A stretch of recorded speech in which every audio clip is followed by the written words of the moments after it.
నమస్తే అందరికీ. ఒక చిన్న కథ. ఒక ఊరిలో ఒక చిన్న ఇల్లు ఉండేది.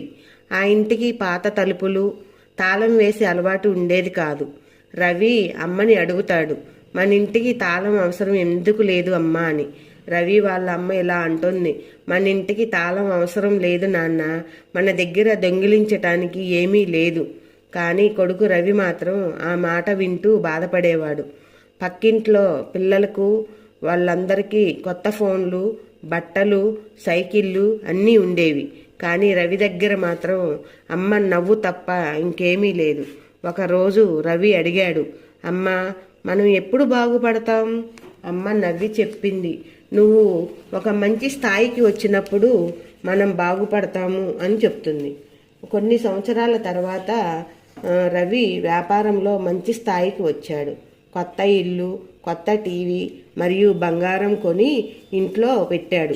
మరుసటి రోజు తన తల్లిని తీసుకొని కొత్త ఇంటి దగ్గరకు వచ్చి తల్లి చేతిలో తాళం చెవి పెట్టాడు.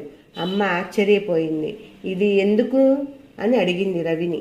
రవి మెల్లగా అన్నాడు, ఇది మన కొత్త ఇల్లమ్మా. ఇప్పుడైనా మన ఇంటికి విలువ వచ్చింది కదమ్మా. అమ్మ మనసు నిండిపోయింది. తాళం చెవి కాదు నాన్న, ఇది నీ ఎదుగుదల, మన ఇంటికి అసలైన సంపద. పేదరికం ఇంటిని చిన్నదిగా చేస్తుంది, కానీ విలువలు కుటుంబాన్ని గొప్పదిగా చేస్తాయి.